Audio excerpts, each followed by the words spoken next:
एक डैनियल हकीकचू हम्म उनका कहना यह है हम्म कि अगर ए गर्ल वहाँ पे साइंस ऑफ प्यूबर्टी मेंस्ट्रुएशन ही नहीं होते हैं, menstruation one of the sign of the puberty, उन्होंने ये कह रहा है अगर साइंस ऑफ प्यूबर्टी है तो it is permissible to consummate the marriage बोल के उन्होंने कह रहा है।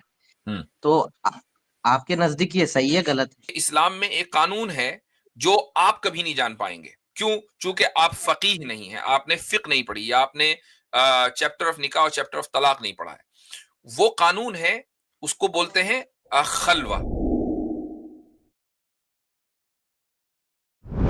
चलेंगे आपसे हमारे साथ हैं जोसेफ डैनियल। जी जोसेफ साहब। Hello sir. हाँ जी, जोसेफ साहब क्रिश्चियन है? Yes sir, yes sir. हम्म एक क्वेश्चन है सर आपसे। हम्म मैं आपके वीडियोस देखते रहता हूँ, आपके जो बोलने का जो लॉजिक है सब पसंद पसंद रहता। मगर मेरे को एक क्वेश्चन है, उसकी जवाब दे सकते हैं आप? हम्म इस इसके इसके ऊपर, और आप इससे पहले भी वीडियो बना चुके हैं। हम्म मैं मगर ऐसे बहुत सारे मुस्लिम अपोलोजेटिक्स है जो ये कहते हैं अकॉर्डिंग, जैसे कुरान की एक आयत है सर, वो कुरान चैप्टर 65 वर्स 4, हम्म कुरान चैप्टर 65 वर्स 4, वो डिवोर्स के बारे में सर। ओ अच्छा। तो 65 ना, सूरह तलाक। हाँ, हाँ, तो इसमें 65 वर्स 4 में। हाँ हाँ, वल्लाह ये इसना मिनल महीदी। हाँ, तो वीडियो बना तो दी हमने। हाँ बना दिए, मगर एक एक डैनियल हकीकचू हम्म उनका कहना यह है हम्म कि अगर ए गर्ल वहाँ पे साइंस ऑफ प्यूबर्टी मेंस्ट्रुएशन ही नहीं होते हैं, menstruation one of the sign of the puberty, उन्होंने ये कह रहा है अगर साइंस ऑफ प्यूबर्टी है तो it is permissible to consummate the marriage बोल के उन्होंने कह रहा है। हम्म तो आपके नजदीक ये सही है गलत है? ये सब्जेक्ट टू इंटरप्रिटेशन है। यानी मेरे मेरे एतबार से मैरिज सही है, कंसुमेशन ऑफ मैरिज सही नहीं है जब तक कि प्यूबर्टी क्लियर ना हो जाए। और मगर प्यूबर्टी, उनका कहना ये, हाँ लेट उनका मी से, कहना ही यह है कि इज नॉट अ जूरिस्ट। मैं जूरिस्ट हूं।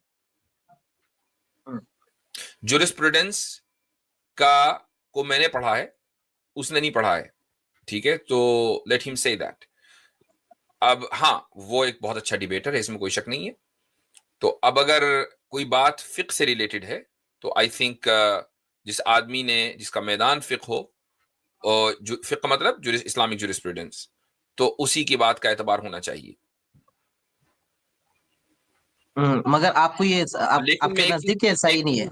एक चीज मैं बता दूं आपको कि प्यूबर्टी सिर्फ जो मंथली साइकिल है उससे ही डिटरमिन नहीं होती है। हम्म ये आपको जहन में रखना चाहिए कि सिर्फ ये उसी से डिटरमिन नहीं होती है। मसलन जिस्म की साख्त है, जिस्म का शेप है, बॉडी शेप है, उससे भी डिटरमिन होती है। तो या मसलन किसी लड़की को कभी मंथली साइकिल नहीं आया और उसकी शादी हो गई और वो प्रेग्नेंट हो गई, तो इसका मतलब ये है कि वो प्यूबर्टी हो चुकी थी। तो या मसलन उसकी उम्र हो गई, 15 साल की, 16 साल की है वो, उसको मंथली साइकिल नहीं आया, उसको यही कहा जाएगा कि शी हिट प्यूबर्टी। हाँ, ये आपने कहा, बट आपने उस वीडियो में कहा कि it is referring to the children. आप यही कहे, it is referring to the हाँ, चिल्ड्रन बोल ये के आप खुद कहे। बिल्कुल, वो एक अलग मसला है। मैं आपको बता रहा हूं कि प्यूबर्टी के का मतलब सिर्फ और सिर्फ मंथली साइकिल नहीं होता। तो इसलिए अगर डैनियल ने इस कॉन्टेक्स्ट में कोई बात की है तो दैट्स अ डिफरेंट केस। मेरे सामने वो वीडियो नहीं है और न मैंने देखी है। हाँ, लेकिन जो चाइल्ड मैरिज के ताल्लुक से जो पोजीशन है वो ये है कि चाइल्ड मैरिज यानी जस्ट मैरिज, चूंकि मैरिज कॉन्ट्रैक्ट है तो कॉन्ट्रैक्ट किसी भी उम्र में हो सकता है। कंज्यूमेशन ऑफ मैरिज नहीं हो सकती जब तक कि वो बालिग ना हो जाए।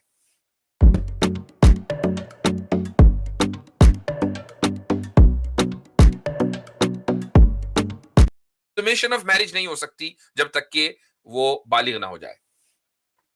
तो वेटिंग पीरियड का मकसद क्या होगा उधर? वे इन्हीं क्यों मैरिज के बाद क्यों वेट किया, ये पूछ रहे हैं? हाँ, अगर कंज्यूमेशन उसकी वजह है, नहीं है। वजह यह है कि देखें, इस्लाम में मंगनी का कॉन्सेप्ट नहीं है, ये तो कल्चरल चीज है। मसलन सब कॉन्टिनेंट में मंगनी का कॉन्सेप्ट पाया जाता है, इंडिया में, पाकिस्तान में, मुसलमानों में भी, हिंदुओं में भी, क्रिश्चियंस में भी आमतौर मंगनी से। का मतलब, मंगनी का मतलब मेरे को समझा मंगनी नहीं। का मतलब बात हो गई, सगाई जिसको बोलते हैं ना, मतलब मैं सगाई। समझा नहीं आपकी। सगाई भी नहीं समझते तो और क्या, और कौन सा लफ्ज़ है भाई इसके लिए? हमारे यहाँ नॉर्थ इंडिया में मंगनी बोला जाता है, आप हिंदी में सगाई बोला जाता है। मतलब ये क्या है, जिस लड़के लड़की को शादी करनी है उनमें बात पक्की हो गई, इंगेजमेंट। हाँ लो भाई, इंगेजमेंट का लफ्ज भी तो है ना, हाँ इंगेजमेंट तो समझते होंगे। हाँ, समझ गया। हाँ, तो इंगेजमेंट का जो कॉन्सेप्ट है सब कॉन्टिनेंट में, वो इस्लामी कॉन्सेप्ट नहीं है, वो एक कल्चरल चीज है, ठीक है। अच्छा। तो अब मान लो एक लड़के और लड़की को निकाह करना है, शादी करनी है, तो इंगेजमेंट होती है। इंगेजमेंट के बाद 8 महीने, 10 महीने, साल, जो भी है, एक वक्त गुजरता है। बास केसेस में 2-2 साल गुजर जाते हैं कि भाई अभी जरा सा टाइम नहीं है, बस इंगेज हो गए। इंगेज होने का मतलब ये कि अब ये लड़की किसी और से निकाह नहीं करेगी, इंगेजमेंट नहीं तोड़ेगी, ये एक्सपेक्ट किया जाता है। ये लड़का कहीं और नहीं जाएगा, उसको इंगेज कर लिया आपने, है ना। इस्लाम में ऐसा कोई तसव्वुर नहीं है। इस्लाम में यह है कि भाई अगर आपको फैमिली शुरू करनी है, साथ में रहना है एट अ लेटर पॉइंट, यानी आप 1 साल के बाद, 2 साल के बाद रहना चाहते हैं, आप अभी निकाह कर लें। निकाह करने का मतलब ये है कि अब वो लड़की प्रॉपर एंगेज्ड हो गई और ये लड़का प्रॉपरली एंगेज्ड हो गया। उसके बाद जब आपको फैमिली शुरू करनी हो तो करें। आप एक चीज इसमें ऐड करना चाहता हूँ आपकी बात में। जी। जब आपने कहा, वो वीडियो में मैं देखा था, यूजुअली वेटिंग पीरियड में वाइफ को, वो जो 3 महीने रहता है वो घर के अंदर ही रहता है। वो घर के वो भाई घर वो पे से वेटिंग पीरियड दूसरा है, वो डिवोर्स के बाद वाला वेटिंग पीरियड है जो 3 महीने का है। मैं हाँ, हाँ, वो वही डिवोर्स वही के वही बाद है। मैं वही उसमें ही पूछ रहा हूँ मैं। वेटिंग हाँ, पीरियड जो है ना, 3 महीने वाइफ घर के अंदर ही रहता है, उन्हें बाहर नहीं भेज सकते 3 अच्छा, अब महीने। हम निकाह के बजाय तलाक की बात कर रहे हैं।